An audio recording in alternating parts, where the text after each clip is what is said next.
해결료 공학매 실험 5번째 강의입니다. 지난 시간 요약하고 시작하겠습니다.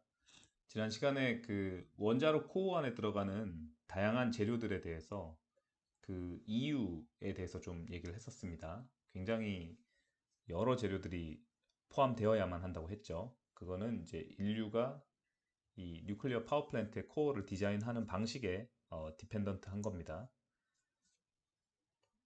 그리고 해결료 재료를 이제 선택함에 있어서 고려해야 될 8가지를 제가 얘기를 했습니다. 이 8가지 모두에 대해서 최소한 OK 정도는 되는 그런 해결료에 대해서 연구하는 게 바람직한 이제 연구자의 태도라고 얘기를 했었죠. 이 중에 뭐 한두 개에서 좋은 그 성능이 나온다고 해서 그런 것을 연구하는 게 아니라. 자, 그 다음에 대표적인 4가지 해결료. 산화물, 탄화물, 질화물, 그다음에 금속 합금 해결료 4가지에 대해서 이 물성을 간단히 비교를 했습니다. 그래서 밀도하고 헤비 아톰 덴시티, 그다음에 멜팅 포인트와 서멀 컨덕티비티, 그리고 컴패터빌리티 위드 워터 혹은 위드 소듐, 이 4가지로 크게 나눠서 얘기를 했는데요. 이 표만 이해를 해도 어, 해결료의 어떤 재료를 고르는 데 있어서 어떤 것들을 최우선적으로 고려를 해야 되는지 굉장히 그 기본적인 감은 확실히 얻을 수 있다고 말할 수 있겠습니다. 자, 그리고 나서 그 여러 가지 해결료 물성이 굉장히 좋은 나이트라이트 퓨얼이 왜 전혀 널리 활용되고 있지 않은가, 현 시점에서 그 이유 중에 하나를 말씀을 드렸는데요. 간단히 말해서 자연계에 존재하는 질소는 대부분 N14이고, N14는 중성자하고 반응해서 프로톤을 뱉고 카본 14을 형성하기 때문에 이 카본 14는 반감기가 5000년이 넘기 때문에 우리가 그다지 그 원자력 시스템에 만들고 싶은 원소는 아니다, 이런 말씀을 드렸죠. 좀 여담을 말씀드리면은 이 그라파이트, 흑연이 이제 카본이죠. 흑연을 감속제로 쓰는 원자로에 이 대량의 흑연이 들어 있습니다. 그러면 그 흑연들은 대부분 중성자에 장기간 노출이 되었거든요. 그러니까 수십 년. 그러면 그 흑연 안에 카본 14이 굉장히 많이 형성이 되어 있습니다. 그래서 나중에 이거를 갖다가 그 고압에서 압축을 해가지고, 이제 고온 고압에서 압축을 해가지고 인조 다이아몬드를 만든다는 연구를 하는 사람들이 있어요. 인조 다이아몬드를 만들면은 이 다이아몬드의 일부가 C14이기 때문에 이 다이아몬드는 지속적으로 이 방사분계를 통해서 열을 내게 됩니다. 그래서 이걸로 이제 어떤 그 로우 에너지를 계속 공급해주는 배터리를 만들겠다, 뭐 이런 발상을 하는 사람들도 있다. 그런 얘기를 좀 여담으로 드리고요. 그리고 결국 결론이 뭐라 그랬습니까? 어, 이 UN 해결료를 활용하려 그러면 그 N15를 농축하는데 상당한 비용이 소진이 돼야 되고, 또 그 비용이 들어간 만큼 버리기 아깝기 때문에 재활용 과정에서 반드시 이 질소도, 그러니까 우라늄이나 플루토늄뿐만 아니라 질소도 뭔가 이렇게 그 회수할 수 있는 그런 이제 공정이 포함될 필요가 있다. 그래서 약간 좀 더 머리가 복잡해지는 거죠. UN 해결료에 대해서 이러한 사실들이 UN 해결료에 대한 연구를 하지 말아야 된다라는 결론을 주지는 않습니다. 그럼에도 불구하고 충분히 이제 UN 해결료가 상용화될 수 있는 어떤 그런 룸은 있어요. 룸은 있는데 음, 다분히 심리적인 문제라고 생각합니다. 기왕이면 다홍치마 심리가 강한 거죠.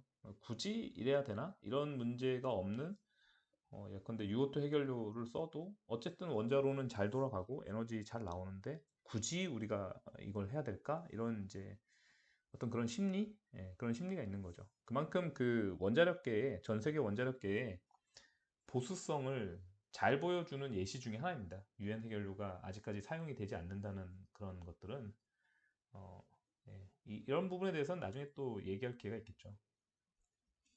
자, 오늘 진도 범위로 들어가겠습니다. 서멀 컨덕티비티는요, 상수가 아닙니다.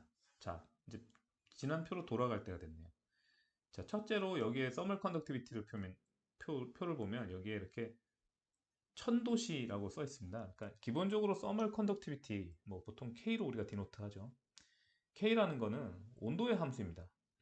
따라서 우리가 시스템 설계를 해서 해결료의 온도가 달라지게 되면 당연히 이 서멀 컨덕티비티도 달라지게 되죠.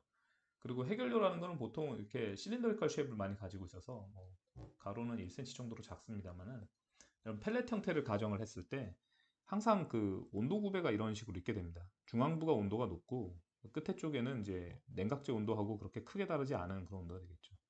그래서 뭐 냉각제 온도라는 게 뭐 예를 들어서 280도에서 350도 정도 범위라고 한다면 여기에서는 뭐 한 350도에서 쭉 해서 2000도까지 올라가는 그런 식의 분포를 보이는데요. 이제 UO2 해결료의 경우에요.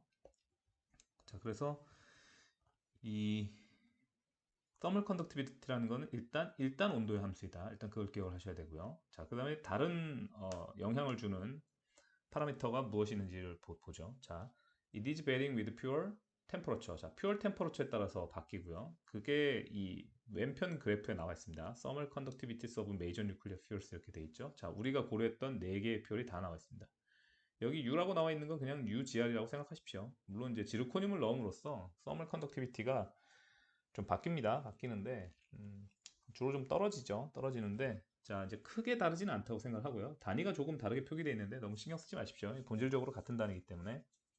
자, 그래서 유오토는 제가 말씀드렸다시피 여기 보면 10이 있고 10 아래에 한 7, 8 정도에서 시작을 해가지고 온도가 올라가면은 한 1500도, 1600도에서 이렇게 바닥을 칩니다. 바닥을 치고 2000도로 올라가게 되면은 라디에이션에 의한 히컨덕션 모드가 활성화되면서 서멀 컨덕티비티가 미약하나마 증가하는 모습을 보이는데요. 이거는 무시할 수 있을 정도로 작은 양입니다. 그렇고 해결료를 애초에 2000도 이상으로 이렇게 크게 끌어올리는 것 자체가 바람직하지가 않죠. 왜냐면 녹잖아요.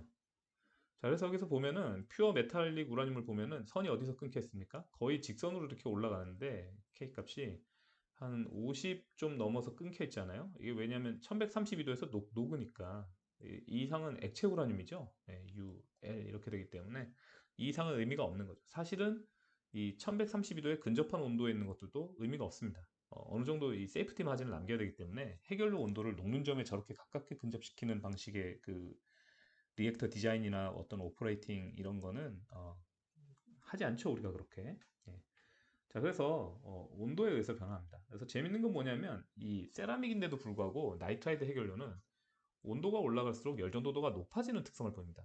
굉장히 좋은 특성이죠. 앞서도 말씀드렸지만 이렇게 고온에서 열전도도가 올라가는 특성을 보이면 이 온도 분포가 굉장히 평탄해집니다. 그런데 UO2처럼 온도가 올라갈수록 서멀 컨덕티비티가 떨어지게 되면 이게 굉장히 이렇게 피킹하는 모습을 보이게 되거든요. 그러면 이제 중심 온도가 너무 높아지기 때문에 당연히 이 해결료의 최고 온도가 이 TM보다 충분히 낮아야 되지, 멜팅 포인트보다 충분히 낮아야 되잖아요. 그래서 이런 식으로 온도 분포가 좀 이렇게 좀 차이가 크게 되면은 로컬하게 그게 굉장히 바람직하지가 않습니다.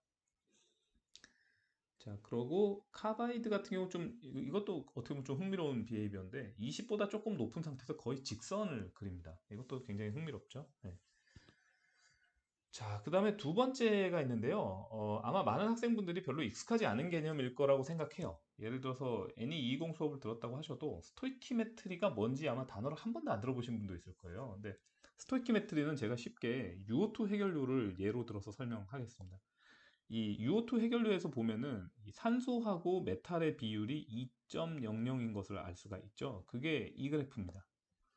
자, 이 UO2라는 이 물질은, 이 산화물은 이제 플로라이트 스트럭처를 가져요. 아마 제가 정확히 기억 못하는데 칼슘 F2의 크리스탈 스트럭처에서 처음 발견된 결정 구조를 가져서 플로라이트 스트럭처라고 이제 그렇게 부르는 것 같은데 이 2.0이 딱 맞으면 쉽게 얘기해서 유닛셀에 베이컨시가 얻게 됩니다. 따라서 서멀 컨덕티비티가 가장 높게 돼요. 그런데 만약에 이 U와 O의 비율, 뭐 혹은 M이라고 해도 좋습니다. 이게 왜냐면 딱 U가 아니고 플루토늄이 섞여 있을 수도 있기 때문인데요. 자, 그래서 ONM 레이시오가 2.00이 아니라 이거보다 커져서 2.01이 된다든지 혹은 1.99가 된다든지 이렇게 되면은 이거를 이제 오프 스토이키메트리라고 합니다. 그래서 이 딱 맞으면은 그냥 스토이키메트릭 하다 이렇게 얘기하고 떨어지면 이제 오프 스토이키메트릭 하다 하는데 높으면 보통 하이퍼 스토이키메트릭이라고 그러고 낮으면 하이포 스토이키메트릭이라고 합니다. 해결료는 태울 때 우라늄이 사라지거든요. 우라늄이 사라지면 이 피션 프로덕트가 두 개가 나오는데 중간에 피전 프래그먼트 거쳐서 나온다고 생각했습니다. 이 중에 일부는 산소하고 결합을 하기도 해요. 그래서 이 U 하나가 사라지면 O2에서 산소 두 개가 프리로 풀리지 않습니까?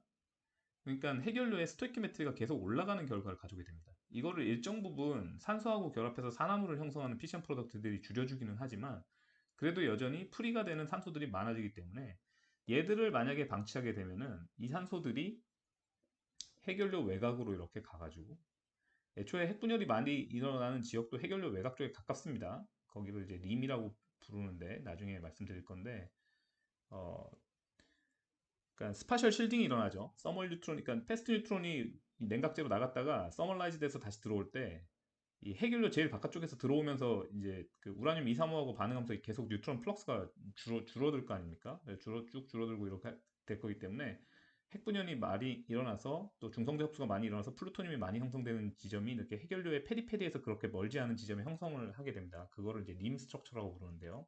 나중에 설명할 거고요.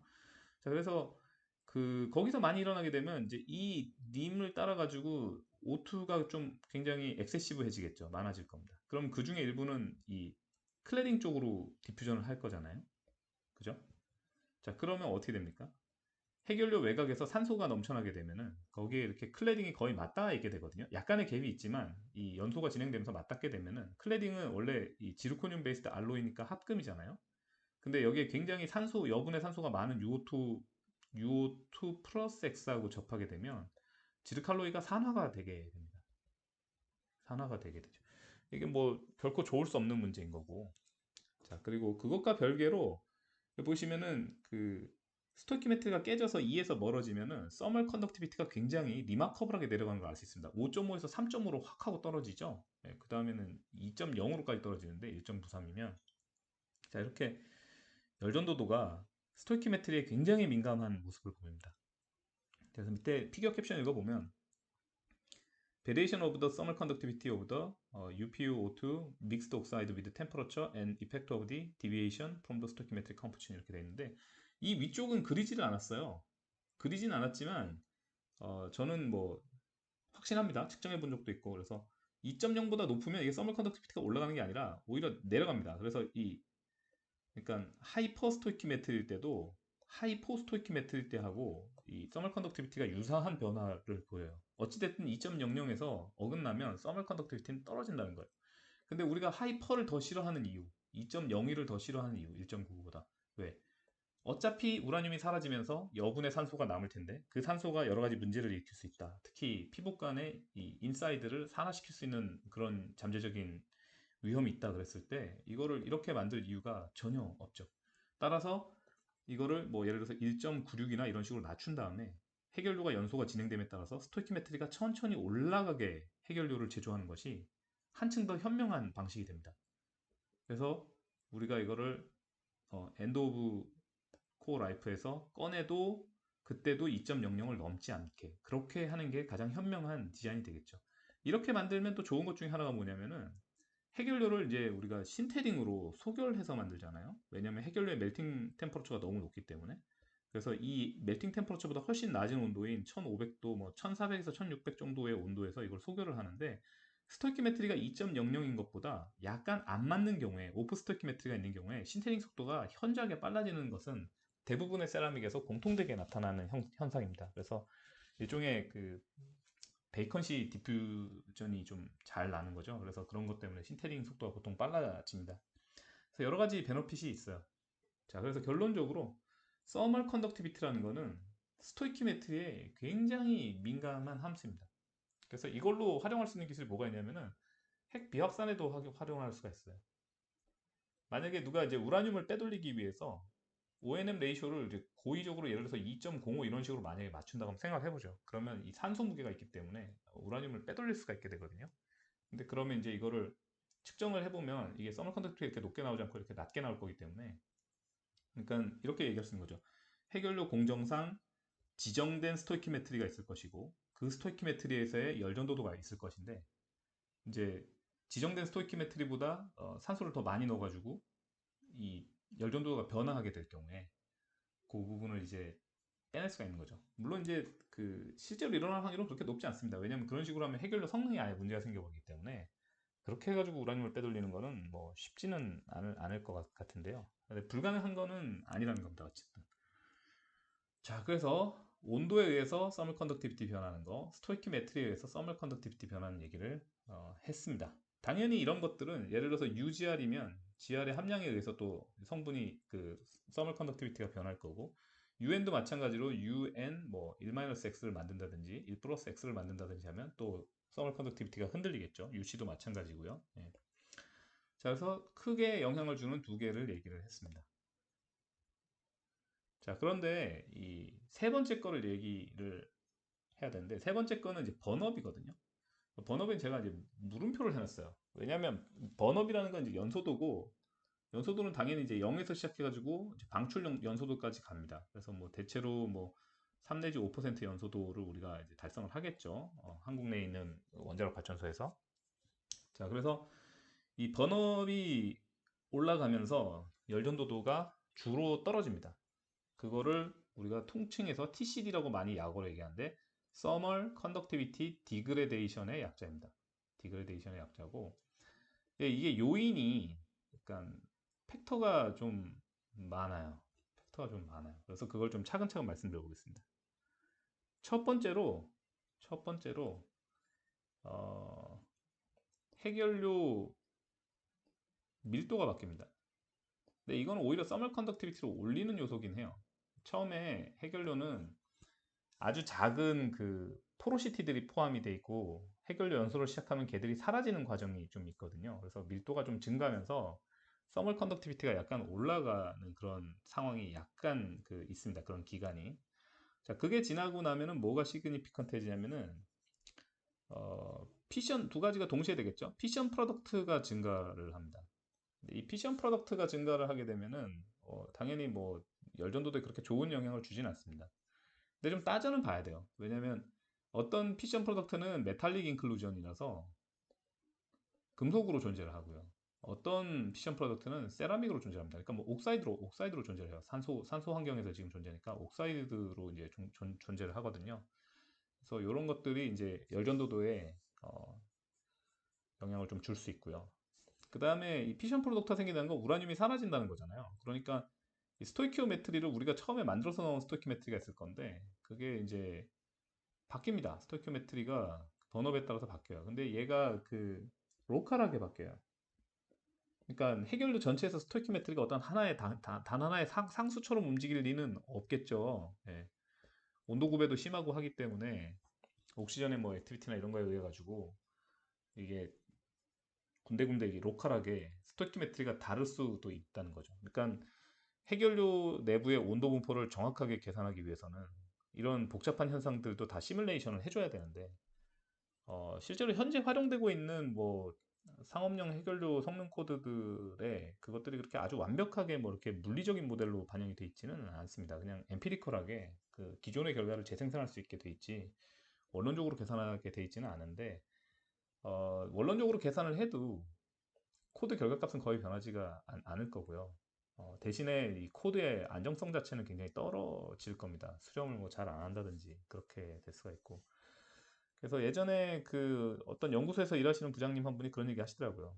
똑같은 결과값 나오는 코드를 계속 고치고 앉아 있다. 뭐 그런 표현도 쓰시더라고요. 근데 뭐 원론적으로 얘기해서 그런 같은 값을 뱉는 코드를 계속 고치는 과정이 필요는 한 겁니다. 실질적으로 계산을 하는 코드를 만들기 위해서는.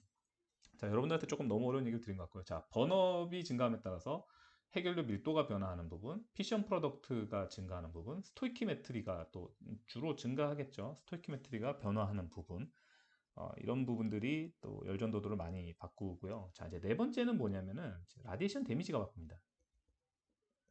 라디에이션 데미지는 기본적으로 디펙트 스트럭처를 엄청 만들어요. 그러니까 포인트 디펙트를 먼저 많이 만들지만 걔네가 클러스터링이 나면서 아주 다양한 디펙트 클러스터들이 이 해결료 안에 생기게 되는데 이것들이 복합적으로 작용해가지고 이 해결료의 내부 구조를 바꿉니다. 그러니까 인터널 마이크로 스트럭처를 변경시키기 때문에 이 마이크로 스트럭처가 바뀌면 당연히 열전도도가 바뀌는 거거든요. 그래서 이렇게 좀 복잡한 이런 것들이 영향을 주게 됩니다. 그래서 번업에 의한 열전도도의 주로 이제 저하거든요. TCD 주로 저하인데 열전도도의 저하는 이런 식으로 좀 복잡한 양상을 띠게 됩니다. 자, 서멀 컨덕티비티. 해결료에서 서멀 컨덕티비티보다 중요한 물성치가 많지는 않을 거예요. 기본적으로 해결료의 안전이란 건 쉽게 말해서 안 녹으면 되거든요.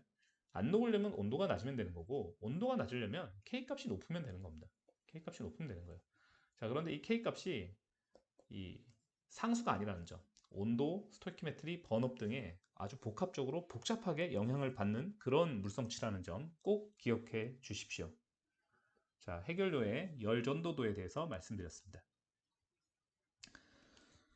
자, 이제 뭐 기본적인 얘기들은 사실 다 했으니까 이제 좀 차분하게 뭐 어떻게 생겼나 한번 모양도 좀 보고 그럴까요? 예, 지금까지는 이제 텍스트로만 얘기를 해가지고 그림이 잘 안 그려졌을 거야. 근데 해결료가 기본적으로 이제 펠렛으로 만들어져 있다 그랬죠. 소결체 뭐 1cm 곱하기 1cm 뭐 이런 작은 것들. 근데 그걸 한 4m 스택 쌓아가지고 라드로 만든다 그랬어요. 라드로. 그럼 이제 이게 라드거든요. 여기 긴 거. 예, 이런 식으로 생겨 있는 겁니다.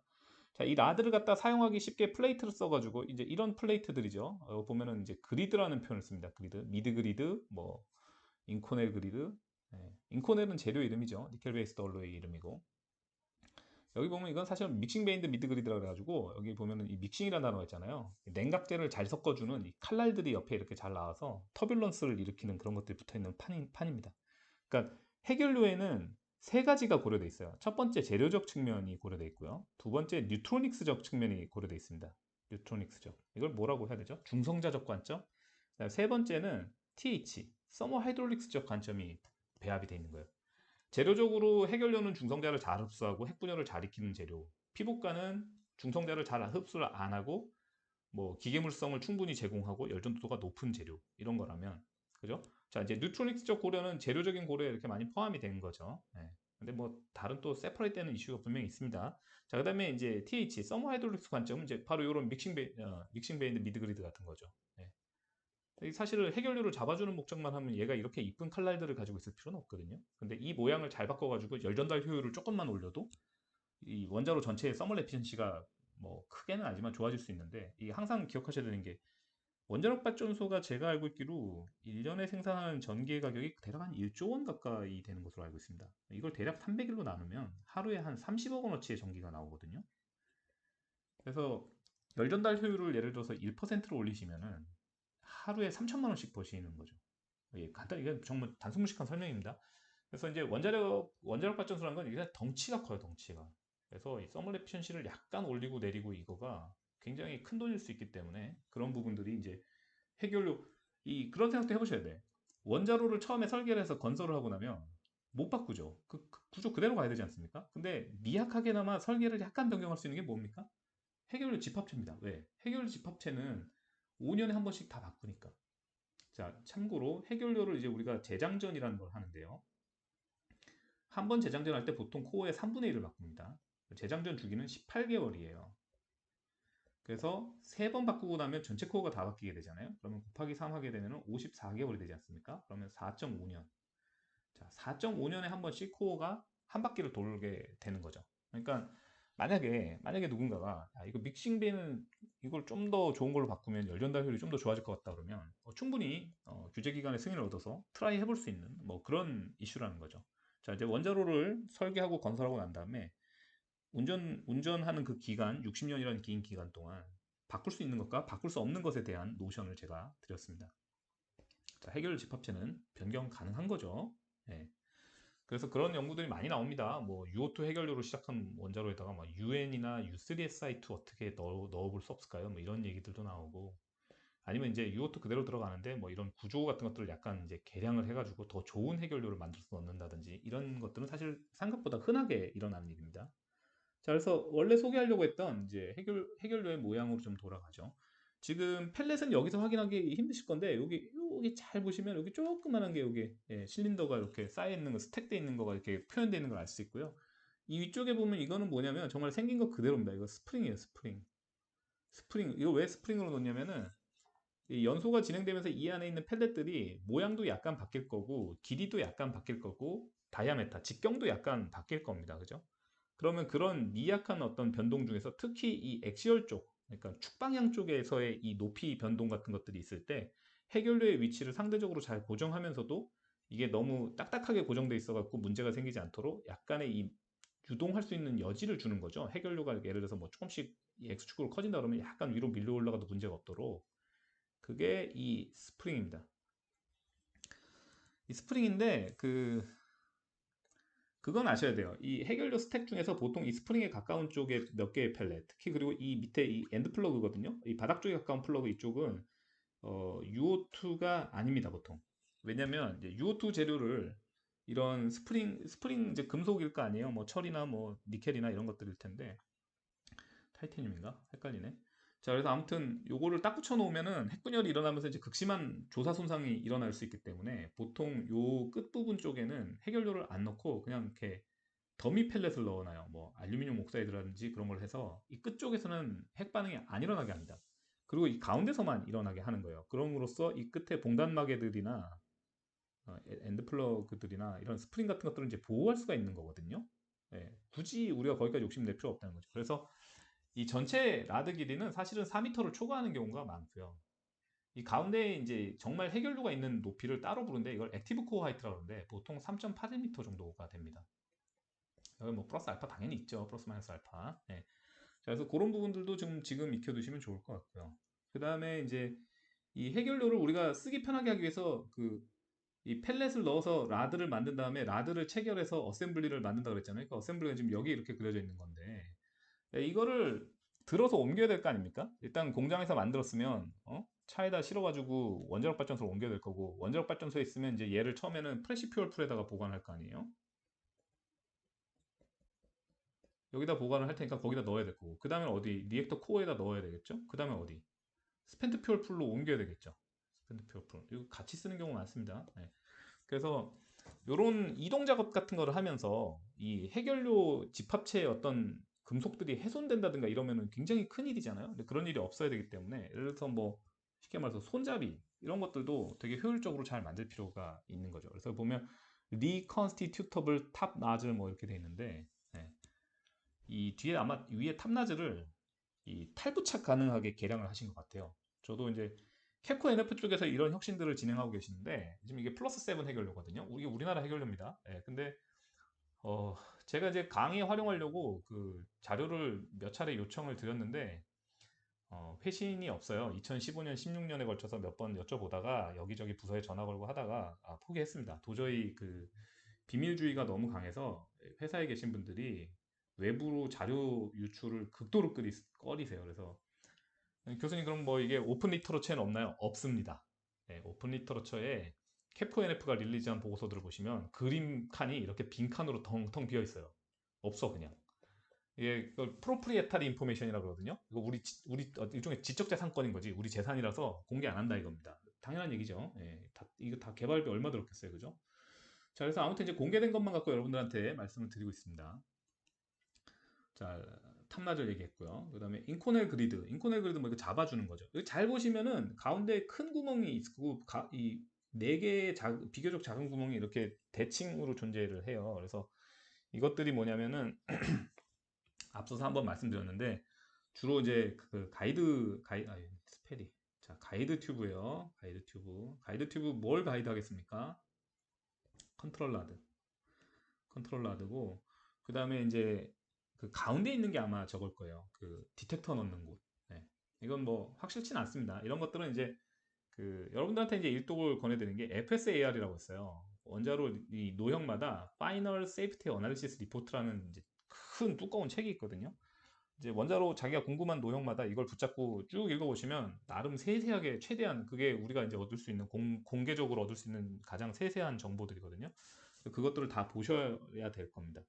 그래서 제가 이제 쉽게 그냥 일반론으로 말씀드릴 수 있는 거는 요 사이에 이제 퓨어 라드가 들어갈 자리를 몇 개를 희생을 해가지고 컨트롤 라드가 그 냉각수와 접촉 없이 이 원자로 안에 삽입될 수 있는 그 경로 그리고 그다음에 라디에이션 디텍터는 왜 필요하냐면 우리가 이제 원자로 상태를 모니터링 해야 될 거 아니에요. 원자로가 이제 가동 중일 때 중성자가 얼마나 많고 적은지 이런 것들을 상시적으로 모니터링 해야 되니까 디텍터를 피션 챔버를 집어넣어가지고 그거를 측정을 해야 될 거 아닙니까? 그래서 그런 것을 할 수 있는 그런 경로를 제공하는 이런 큰 튜브들이 해결로가 없는 상태로 있습니다. 그래서 예를 들어서 지금 이게 보면은 몇 바이 몇인지가 여기 안 나오는데 뭐 예를 들어서 뭐 16바이 16이면은 이 퓨어 라드가 예를 들어서 이게 몇 개입니까? 256개가 들어갈 수 있잖아요. 근데 실제로는 항상 여기서 마이너스 알파기가 있습니다. 왜? 여기 있는 이 라드들 지나갈 공간을 빼줘야 되기 때문에. 예. 그래서 그거 말씀드렸고, 자, 그다음에 믹싱 베인드 미드 그리드, 이것도 말씀드렸습니다. 냉각제를 이 해결료 집합체 주변에서 터뷸런스를 일으켜가지고 열 전달 효율을 더 올리는 그런 구조, 터뷸런스를 발생시키는 그런 칼날 같은 구조들, 그런 것들이 이제 겸사겸사 붙어 있으면서 이제 해결료 집합체도 고정하는. 그래서 그림을 잘 보시면 해결료 집합체가 당연히 맨 위와 맨 아래에서 이렇게 고정이 돼 있어요. 띠가 둘러져 있잖아요. 근데 중간에 하나, 둘, 셋, 넷, 다섯, 여섯, 일곱, 여덟, 9개가 더 이렇게 고정이 돼 있습니다. 그래서 이 3이 믹싱 베인드 미드 그리드라는 걸 아실 수가 있죠. 그리고 이제 2는 인코넬 그리드, 여기 맨 위에 거. 여기에는 이제 비교적 뭐 섞는 게 좀 덜 날카로워 보이죠? 제 생각에는 이제 더 섞을 필요가 없잖아. 왜냐면 열 전달은 이렇게 물이 밑에서 들어와가지고 쭉 섞여갖고 이렇게 위로 가는 건데 여기서까지 물을 믹싱해야 될 필요가 있나? 그거는 제가 잘 모르겠습니다. 열수력학 전공하신 분한테 여쭤보시고요. 자, 그 다음에 이제 4번은 요 맨 밑에 있는 건데 이제 프로텍티브 그리드 포 데브리 필터 이렇게 돼 있는데 여기 데브리 이게 프랑스어인가 봐요. S를 발음 안 합니다. 혼동하지 마시고 데브리스 아니고 데브리예요. 데브리 필터 이건 뭐냐면 원자로 안에서 냉각제 안에 이 어떤 작은 조각들이 굴러다닐 수 있다고 한번 생각을 해보죠. 그러면 걔들이 이 해결료봉 사이사이에 끼면 우리가 싫잖아요. 왜냐하면 이게 물이 여기 지나가는 물이 굉장히 뜨겁고 압력이 높고 빨라요. 그리고 터뷸런스로 지나가기 때문에 이렇게 우다다다 지나가면은 예를 들어서 이 퓨어 라드가 약간 흔들릴 거란 말이지. 제자리에서 이렇게 드드드드드 하면서 흔들릴 건데 데브리 같은 게 들어가서 이 안에 끼어 있는데 그 옆에서 라드가 이렇게 흔들리면 어떻게 됩니까? 라드가 깨질 수도 있겠죠. 우리가 그게 싫기 때문에 이 해결료 봉 쪽으로 지나가는 물에 어느 정도 크기 이상의 데브리가 있지 않도록 밑에 필터하는 거를 놓는 겁니다. 그래서 해결료 집합체 쪽으로 진입할 때 바로 입구 컷, 이 입구 컷 이런 표현 써도 되나? 입구 컷 해주는 그런 필터가 있습니다. 그게 데브리 필터예요. 데브리 필터. 자, 그게 있어야 되는 거죠. 자, 그 다음에 밑에는 뭐 데브리 필터링 바텀 나즐 이렇게 돼 있고요. 그다음에 이제 하이버너 퓨어 라드라고 돼 있는데 이제 요거는 그냥 말 그대로 그냥 퓨어 라드거든요. 근데 이제 요게 사실은 이제 판촉물에서 제가 가져온 거예요. 그러니까 캡코NF에서 이제 해외에 해결료를 판매하기 때문에 우리 해결료가 이렇게 우수하다라는 그런 자료거든요. 그래서 이제 고연소도를 달성할 수 있는 퓨어 라드다 이렇게 지금 표현을 해놓으신 것 같은데 중요한 세일즈 포인트인 거죠. 연소도를 얼마까지 달성할 수 있는가. 그런 굉장히 중요한 포인트입니다. 그래서 여기 보시면은 탭에 플러스 7이 있어서 제가 플러스 7을 보여드렸고 여기 보면 에이스 7도 있습니다.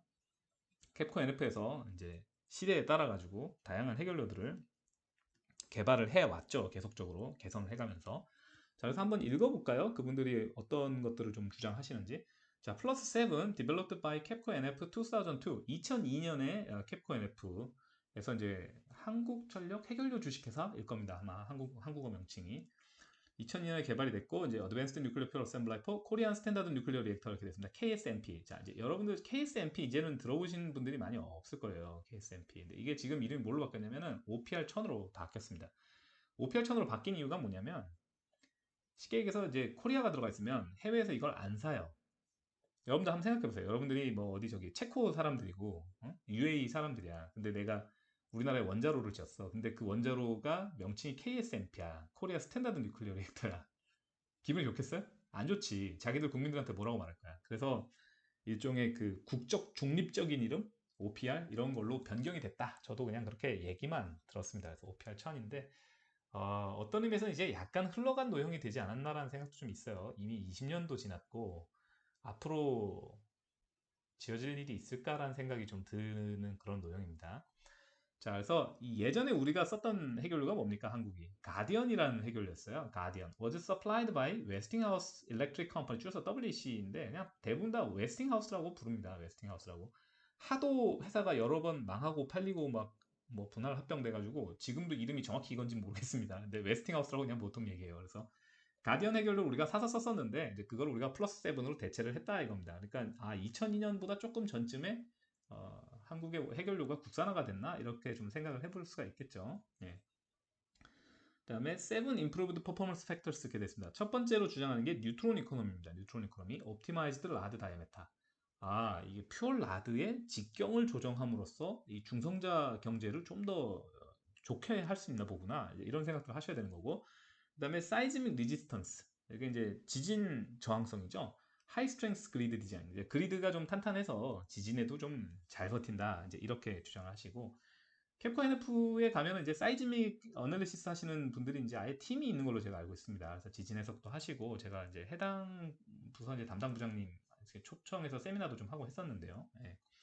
자, 그 다음에 그리드 투 라드 프레팅 웨어 레지스턴스 이렇게 됐습니다. 이거 좀 중요하니까 아셔야 돼요. 그러니까 그리드라는 거는 여기 이렇게 잡아주는 판들이잖아요. 근데 라드라는 거는 퓨어 라드 이거잖아.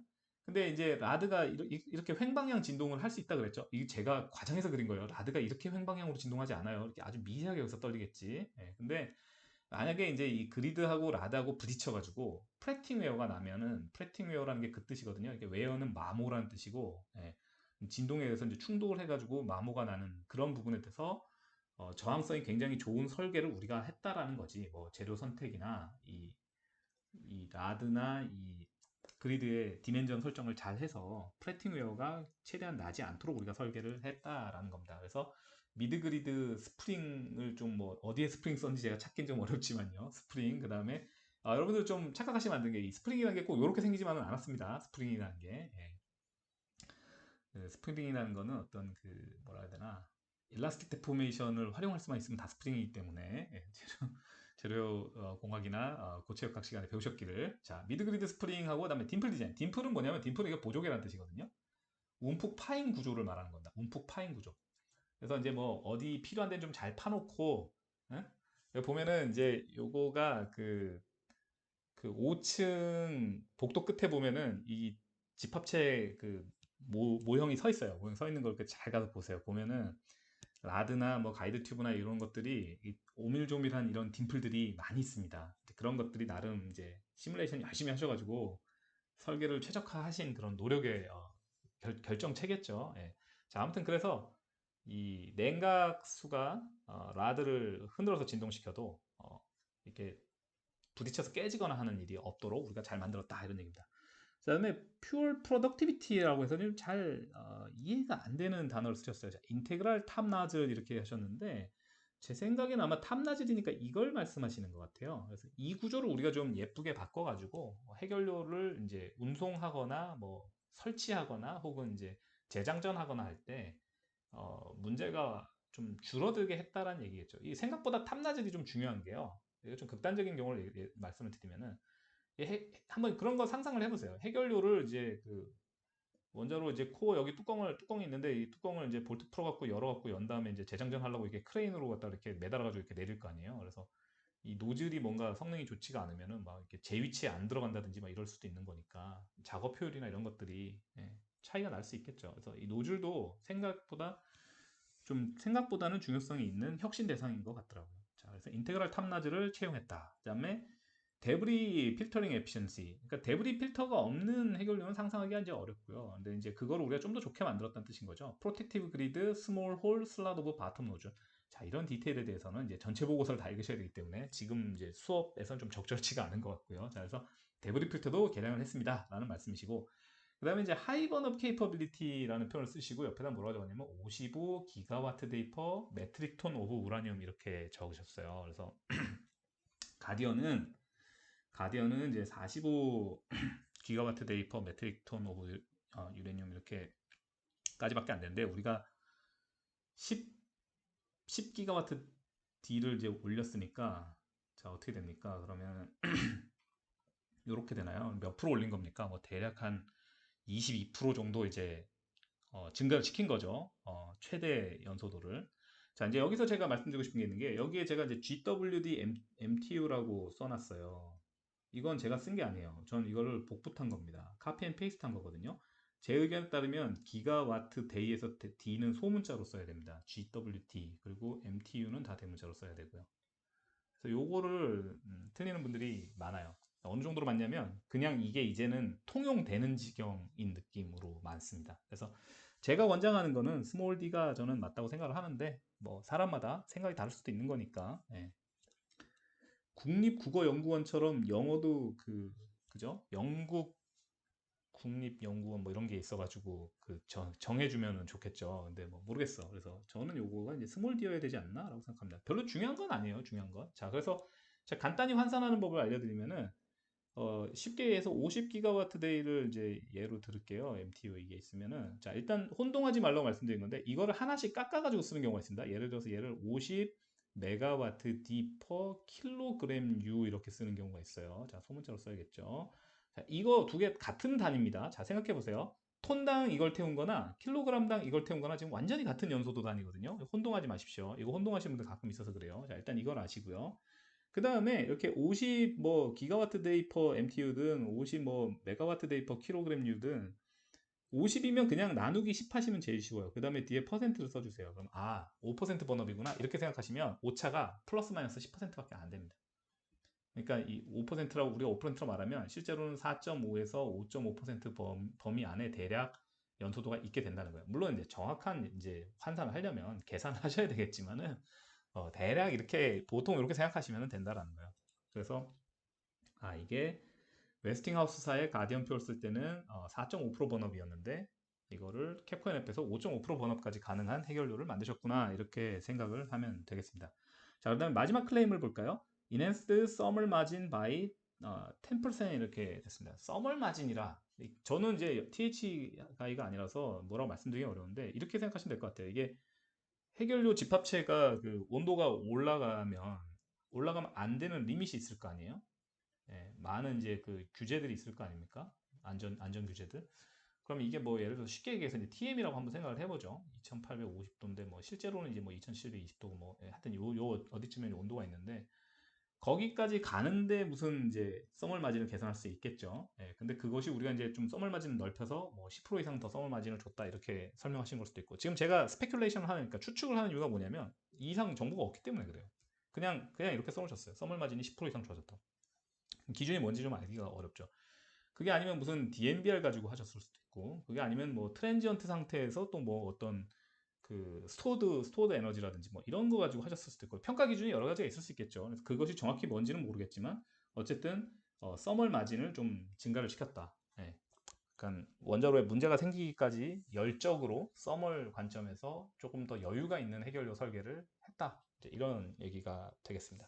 자, 그래서 뉴클리어 퓨얼 펠렛, 그다음에 퓨얼 라드, 퓨얼 어셈블라이, How do they look? 이게 이제 우리 주제였죠. 그래서 이렇게 생겼다라는 거를 플러스 세븐 해결료를 기준으로 보여드렸고요. 당연히 모델이 바뀌면 세부적인 모양들은 계속 바뀝니다. 그래서 제가 여러분들한테 가르치려고 하는 건 특정 해결료 모델이 아니라 이제 일반론 해결료라는 것이 갖춰야 될 어떤 필수적인 필수 요소 그런 거 위주로 말씀을 드리겠습니다. 자, 그러고서 이제 좀 갑자기 어떻게 보면은 거의 뭐 엔드게임으로 들어온 느낌인데요. 지금 뭐 이제 해결을 어떻게 생겼는지도 배우셨고 어떻게 만드는지 뭐 등등등등 이제 기본적인 것들 많이 배우셨거든요. 자, 그러면 해결료를 우리가 이제 옥사이드 표를 기준으로 이거를 태웠을 때 연소도를 끌어올려 갔을 때 이 안에가 이제 리스트럭처링 그러니까 미세 구조가 변경이 될 텐데 어떻게 변경이 되는지 그리고 그 변경에 따라서 이 서멀 컨덕티비티 디그레데이션 어떻게 되는지 열전도도 저하는 어떻게 일어나게 되는지 그것을 개략적으로 처음부터 끝까지 한번 알려드리고 좀 더 이제 강론으로 들어가 보도록 하겠습니다. 그러니까 지금 이거는 프리뷰입니다. 프리뷰 미리 보여드리는 총론이에요. 그러니까 사실은 이 그림을 다 이해를 하시면 거의 뭐 한 학기 다 배우신 거랑 다름없을 수도 있어요. 자, 보죠. 자, 첫 번째 케이크 조각을 봅시다. A. A일 때 보시면 첫 번째 아셔야 되는 게 뭐냐면 해결료가 제일 작습니다. 자, 반지름 R을 보세요.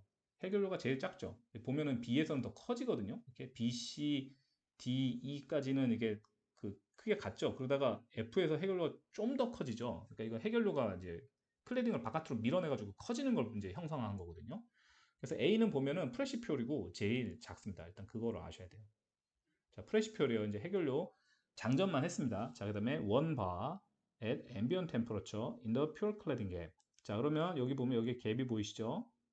여기가 퓨얼이고 여기가 클래딩입니다. 자, 이거는 지르칼로이라고 말씀드렸고 요거는 UO2-X라고 말씀드렸어요. 자, 여기에 이제 지금 십자가가 이렇게 모양이 되어 있는데 이건 뭐냐면은 이제 결정 구조가 있다는 거죠. 결정 구조가 그러니까 뭐냐면은 에즈 신터드가 있다는 겁니다. 우리가 이제 신터링을 했을 거 아니에요? 그러면은 그게 뭐든지 간에 이 UO2-X의 어떤 미세 구조, 결정 구조가 있을 거 아닙니까? 결정 구조 혹은 이 마이크로 스트럭처가 있을 거 아닙니까? as 신터드 마이크로 스트럭처. 그러니까 그게 아직은 쌩쌩하니 이렇게 살아있다는 거죠. 해결료 장점만 있잖아, 지금. 응? 자, 그 다음에 우리가 뭘 하겠습니까? 크리티칼리티 맞춘 다음에, 그 다음에 파워를 올리겠죠? 그럼 크리티칼리티 맞출 때까지는 미약한 중성자 데미지만 있기 때문에 무시할 수가 있고, 아직 그 냉각수 온도가 안 올랐을 거니까 해결료에 그렇게 큰 변화는 없을 겁니다. 근데 우리가 이제 파워를 증가하기 시작하면 어떻게 되나요?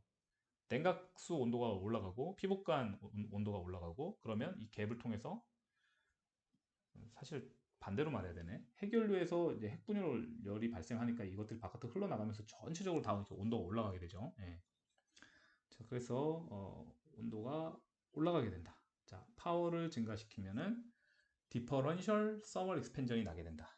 디퍼런셜 서멀 익스펜전이 나게 된다. 그래서 B를 보시면은 해결류가 이렇게 반경 방향으로 찢어진 걸 보실 수가 있습니다. 정확히는 깨졌다고 얘기했죠. 프랙처가 난 거죠. 프랙처. 갈라진 거야. 왜? 이 펠렛의 페리페리에서는 이게 갈라질 수밖에 없는 게 이 안쪽에가 더 고온이잖아요. 그러니까 여기서 열팽창을 더 많이 해. 그러니까 여기가 이렇게 더 불어나. 그러면 이게 여기는 많이 불었는데 여기는 별로 안 불어나죠. 그럼 어떻게 되겠어? 이 끝에가 딱 하고 갈라지지 않겠어요? 여기 안에서 이렇게 점점 더 이렇게 밀고 있으니까 열팽창으로. 네. 세라믹은 또 잘 깨지잖아요. 그러니까 세라믹을 아무리 잘 만들어도 안에는 이니셜 크랙이 있기 때문에 이런 식으로 갖다가 열적으로 충격을 주게 되면은 이게 크랙이 쫙 이렇게 프로포게이션 하면서 갈라지게 돼 있죠.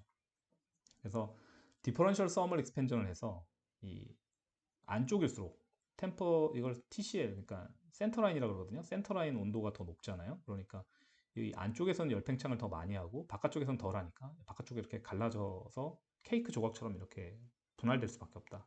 그거를 지금 그림으로 여기 있는 이 갭이 나타내 주는 겁니다. 자, 디퍼런셜 서멀 익스펜전이 났고요. 자, 그 다음에 이제 해결료 온도가 더 높고 지르칼로의 온도는 더 낮잖아요. 그러니까 해결료가 어, 팽창을 하게 됩니다. 물론 이제 전체적으로 팽창을 하게 되죠. 지르칼로이도 팽창을 하고 퓨어 펠렛도 팽창을 하게 되는데 어쨌든 이 간격은 줄어들어요. 간격은 줄어들어.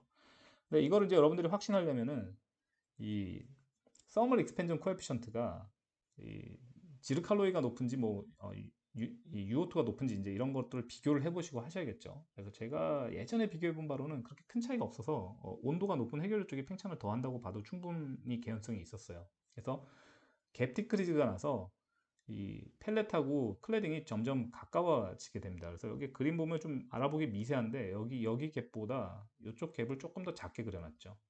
자, 그 다음에 퓨어 프랙처링을 이제 마지막으로 얘기를 했는데 디퍼런셜 서멀 익스펜전이 결국 이제 퓨어 프랙처링을 이렇게 가져오는 거죠. 아직까지는 해결료 연소도가 많이 안 올라갔기 때문에 방사선에 의한 조사 손상이 심각하지가 않고 따라서 에즈 신터드 마이크로 스트럭처가 꽤 잘 유지되고 있는 걸 볼 수 있습니다. 지금은 단지 뭐예요? 파워를 올렸을 뿐이야. 좀 나쁘게 말하면 뭐냐면 파워를 지금 올렸고 번업은 사실 거의 안 늘어났는데 파워를 올려서 이제 풀파워 오퍼레이션 시작하니까 벌써 해결도 깨졌죠. 네.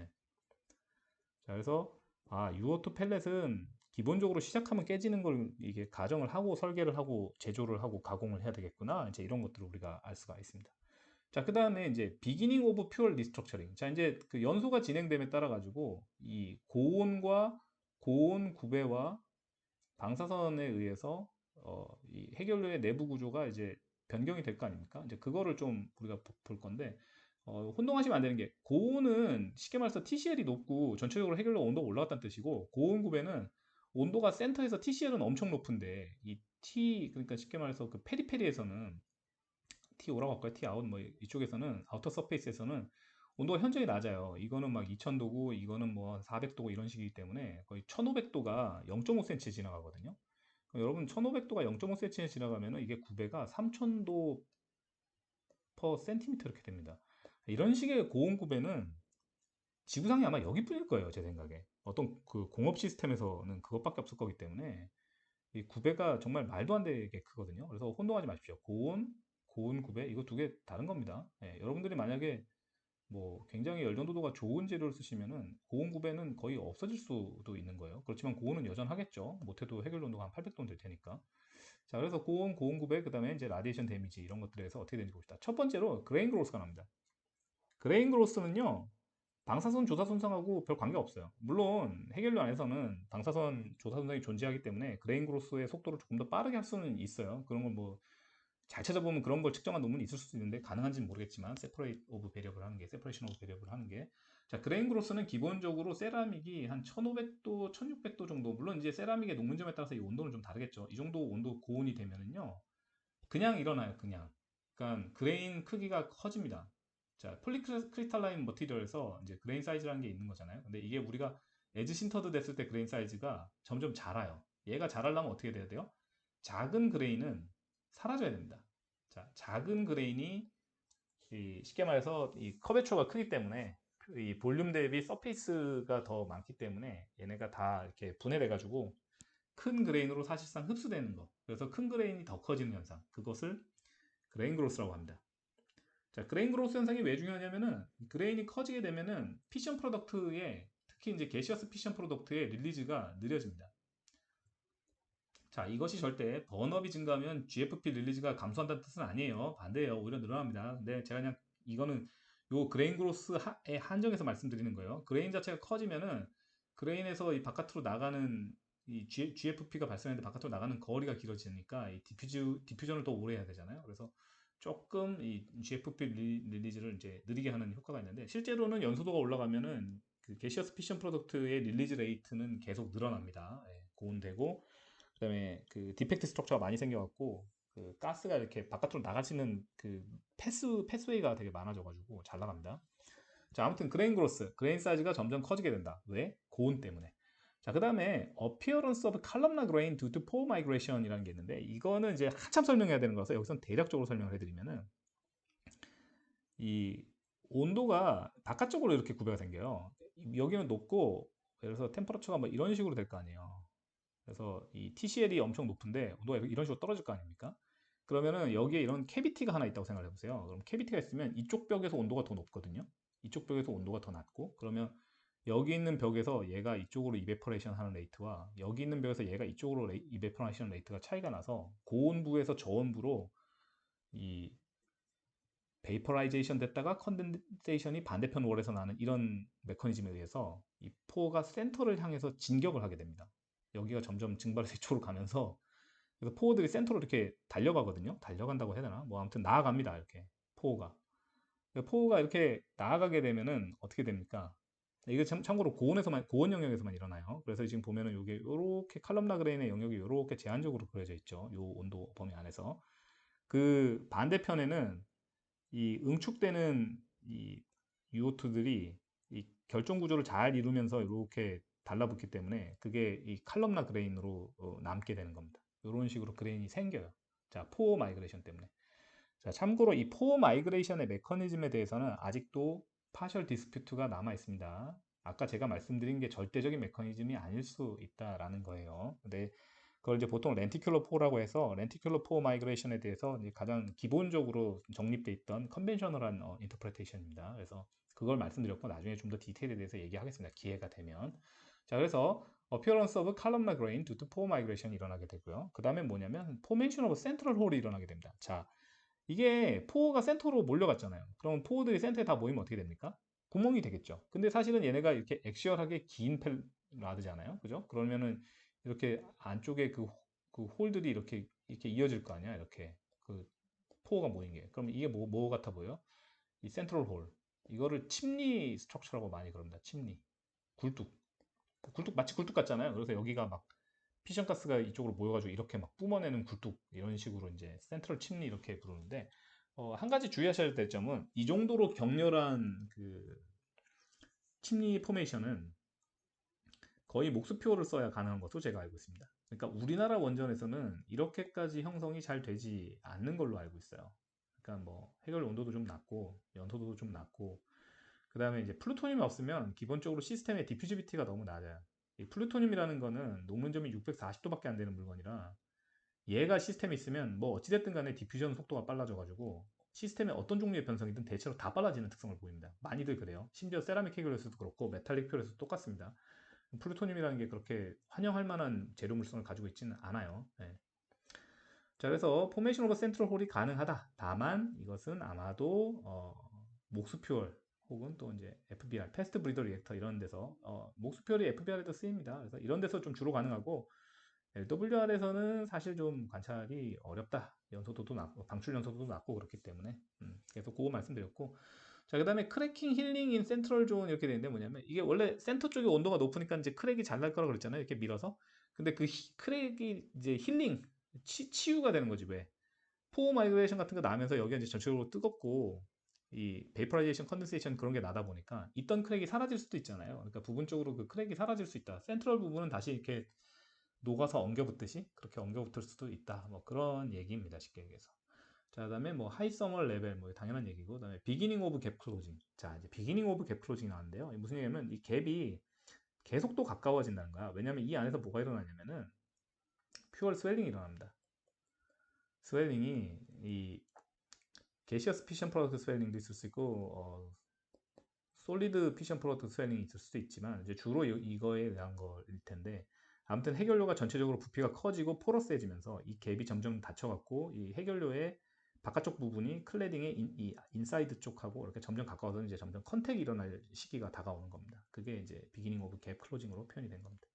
자, 그래서 이제 좀 더 해결료를 태워보죠. 자, D로 왔습니다. D로 오니까 어떻게 되나요? 이제 엔드 오브 디스트럭처입니다. 거의 끝나가요. 센트럴 홀은 거의 형성이 됐고 갭 클로징도 거의 완성이 됐고 그다음에 템퍼러처 디크리즈.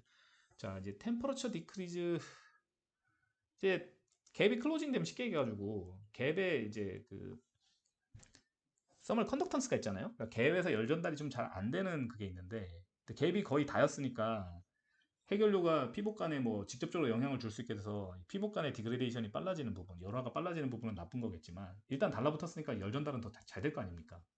그래서 이제 그렇게 좀 생각을 하시면 될 것 같아요. 그래서 부분적으로 이제 온도가 감소하는 부분이 있을 수 있다. 근데 이제 그런 것들이 이제 이쪽에 그림에는 잘 나타나 있지는 않죠. 이게 지금 보면은 X축이 이레디에이션 타임이니까 사실상 번업이고 이 Y축이 센트럴 라인의 그 템퍼러처인데 이게 보시면 이게 센터가 센트르라고 써 있거든요.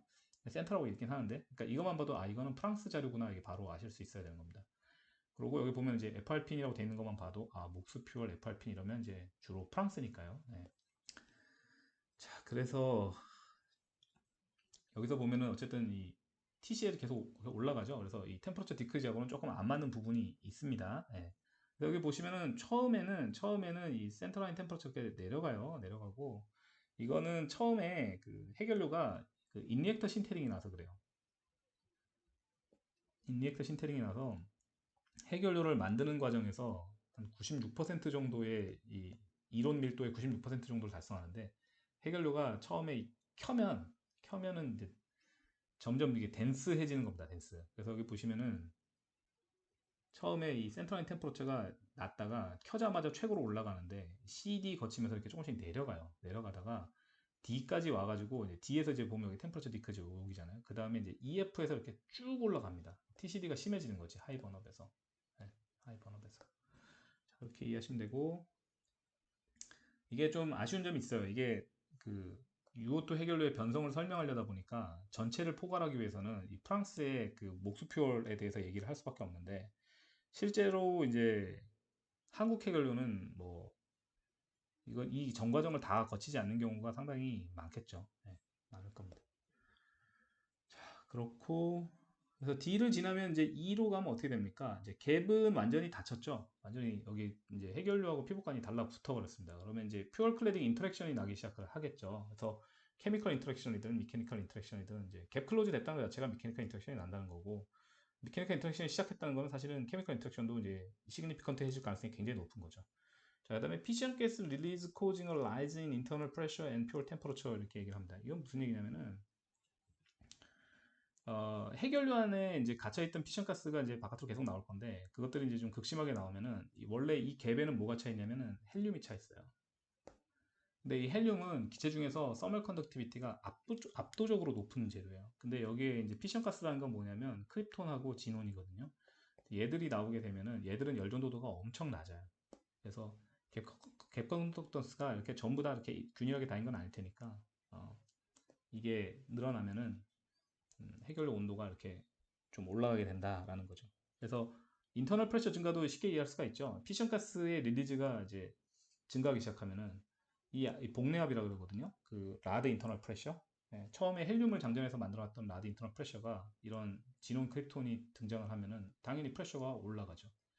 그러면 그 프레셔가 뭘 하겠습니까? 해결료봉을 바깥으로 밀죠. 밉니다. 자, 그래서 이게 뭐냐면은 해결료 연소도를 번업을 좀 제한하는 요소가 뭐냐? 피션가스 릴리즈, FGR이라고 보통 줄여 쓰는데 피션가스 릴리즈인 겁니다. 왜냐면은 복내압이 계속 올라가면은 쉽게 말해서 풍선이 터지듯이 터질 거 아니에요, 클레딩이. 그죠? 우리가 당연히 그런 상황까지 안 가게 그 운영을 하겠죠. 네. 자, 그래서 거기에 대해서 설명이 돼 있고요. 자, 이제 파이널 스테이지 봅시다. F에 가면은 이제 특이한 게 뭐냐면 여기 그림이 여기 보이드가 그려져 있고 이렇게 네모 이렇게 그려져 있는데 이걸 이제 설명을 읽어봅시다. 자, 클레딩 이레디에이션 데미지. 자, 클레딩은요 중성자에 의해서밖에 데미지를 안 받고 있었어요 지금 처음에는. 근데 여기서 이제 미케니컬 컨택이 났잖아요 2에서. 그러면 피션 프로덕트가 얘를 직접 때려요. 그러면 이렇게 됩니다. 클레딩은 지르칼로이기 때문에 보통 얘는 중성자에 굉장히 투명해요. 중성자랑 인터랙션을 거의 안 한다는 얘기예요. 그러니까 뉴트론에 의한 데미지를 받긴 하지만 매우 적어요. 매우 적은데 근데 이게 컨택이 나게 되면 이제 피션 프래그먼트들이 직접 이 클레딩 인사이드를 때리기 시작해서 파고들잖아요. 그러면 이제 라디에이션 데미지 정도가 훨씬 심해지는 거죠. 그러면 이렇게 보이드가 생깁니다. 왜 보이드가 생기냐? 물론 이제 피션 프로덕트 중에서 일부 그 GFP도 피복간으로 파고드는 건 있겠지만 그 비율은 좀 낮을 것이고 대부분은 그냥 DPA만 올라간단 말이에요. 라디에이션 데미지만. 그러면은 보이드가 생겨요. 보이드가 이제 버블이 되려 그러면은 가스가 많아야 되는데 클레딩 안에 이제 그 헬륨이 발생할 그런 개연성은 뭐 높지 않기 때문에 음, 주로 이제 보이드가 형성이 되겠죠. 자, 클레딩 이레디에이션 데미지는 그렇고요. 그다음에 스웰링 앤 이레디에이션 크립 오브 클레딩 이렇게 되어 있는데 크립은 뭐냐면은 우리가 어떤 재료의 온도를 3분의 1 TM 이상으로 끌어올리게 되면은 일드 스트렝스보다 이하에서 퍼머넌트한 플라스틱 데포메이션이 나게 됩니다. 플라스틱 데포메이션. 우리가 그걸 크립이라 그러거든요. 그러니까 이거는 쉽게 얘기해서 서멀 크립인 거죠. 온도가 높기 때문에 크립이 나는 겁니다. 그러니까 크립이란 거는 다 롱텀이에요. 숏텀으로는 그렇게 인시그니피컨트한데 어떤 일드 스트렝스보다 낮은 스트레스가 걸리는데 이 온도가 TM의 3분의 1 이상으로 더 높게 돼가지고 이렇게 플라스틱 데포메이션이 누적이 되는 거기 때문에 크립텀은 서멀 크립텀은 굉장히 장시간에 걸쳐서 관측이 가능한 건데 문제는 여기다 이레디에이션이 더해지게 되면은 서멀 크립이 안 일어나야 되는 온도 범위에서 서멀 크립이 일어나거나 기존의 서멀 크립이 좀 익스페다이트 가속화되거나 이런 현상들이 일어납니다. 그걸 이레디에이션 크립이라 그래요. 자, 이제 인시그니피컨트하던 라디에이션 데미지에서 이제 이 컨택 이후로 피션 프래그먼트 때문에 라디에이션 데미지 레이트가 올라갔으니까 이레디에이션 크립도 가능해지는 거죠. 자, 그다음에 익스터널 클레딩 코로전이라고 되는데 이거는 진작부터 일어나던 거예요. 왜냐면 바깥쪽에 냉각수가 있잖아. 물이. 온도가 뭐 거의 300도에 육박하는 냉각수가 있단 말이에요. 압력은 얼마입니까? 150기압? 네. 자, 이런 엄청난 조건이 있기 때문에 이 바깥쪽 피복관 재료는 당연히 계속 코로전이 이미 나고 있었어요. 쭉. 그렇지만 이제 이 원자로 안에 해결료가 오래 있었잖아요. 그러니까 이제 EOC로 엔드 오브 코어 라이프로 갈수록 그 코로전이 점점 더 심해지겠죠. 네, 익스터널 클레딩 코로전. 자, 그다음에 네 번째가 하이 피션 가스 릴리즈. 자, 이제 마지막까지 왔죠. 그러니까 이제 해결료 온도도 올라가고 있고 그러니까 점점 더 이 피션 가스 릴리즈가 촉진이 되게 됩니다. 네, 이 안에 리스트럭처링도 날대로 나고 그랬기 때문에 발생한 피션 가스가 바깥쪽으로 유출될 그런 패스웨이가 아주 잘 정립된 상태일 거예요. 생산되는 촉촉 바깥으로 나간다고 봐도 되겠죠. 거의 대부분이. 자, 그리고 다섯 번째가 이제 그 포메이션 오브 조그 위드 솔리드 피션 프로덕트 이렇게 되어 있습니다. 이제 솔리드 피션 프로덕트도 이때쯤 되면은 번업이 뭐 예를 들어서 방출연 수가 5 내지 7%가 됐다 그러면 솔리드 피션 프로덕트의 양도 이제 무시할 수는 없게 될 거거든요. 그죠? 그래서 이제 조그는 뭐냐면은 이제 스테어웨이라고 보면 되는데 디스로케이션에서 나오는 거라 가지고 예. 이게 조그가 뭔지 이미 아시는 분들은 아실 거고 모르시는 분은 제가 지금 짧은 시간 내에 설명드리긴 좀 어려운데 디스로케이션이 뭐 이런 게 생기는 거라고 보시면 돼요. 예, 그래서 엑스트라 하프 플레인에 아토믹 플레인이 있고요. 이제 이 라인을 따라가지고 디스로케이션 라인이 있는데 이런 식으로 이제 솔리드 피션 프로덕트가 디퓨전 해가지고 디스로케이션 라인 쪽으로 디퓨전해서 들어가면 디스로케이션 라인이 이렇게 일그러지는 그런 현상이 생길 수 있잖아요. 그러면 디스로케이션 무브먼트가 좀 방해되겠죠, 느려지겠죠. 뭐 그런 거를 얘기를 하는 것 같아요. 네, 그렇게 중요한 현상은 아닙니다. 자, 퓨얼 클래딩 인터 리액션. 이건 뭐냐면은 그냥 UO2하고 GRI가 붙었잖아요. 그러니까 얘하고 엉겨 붙을 수도 있다는 거지. 자, 그래서 뭐 예를 들어서 GRO2가 형성된다든지 그럴 수도 있다는 겁니다. 자, 마지막으로 강조하겠습니다. 굉장히 극단적인 경우를 보여드렸고 이 부분은 거의 한국하고는 관계가 없다고 해도 되지 않을까라는 생각까지 좀 들어요. 그래서 이 C까지만 알면 되지 않나 이런 생각이 좀 많이 들고요. 실제로 한국 쪽의 해결도 뭐 PI, 포스트 레디에이션 이그제미네이션 한 거 보면은 센트럴 홀 포메이션 이런 것도 보기는 쉽지 않거든요.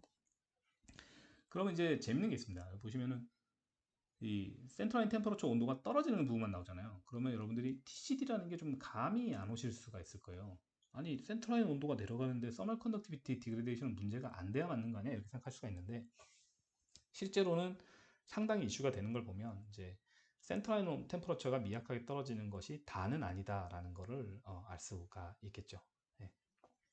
자, 그래서 일단 여기까지 간략하게 그 프리뷰를 드렸고요. 이제 이 부분에 대해서 당연히 앞으로 좀 차분하게 한 단계씩 천천히 말씀드릴 기회가 있을 겁니다. 그래서 지금 이해하지 못하셨어도 괜찮으니까요. 자, 호목은 뭐 영상에서는 설명하지 않겠고요. 예, 이상으로서 첫 번째 강의 노트를 마치게 되겠네요.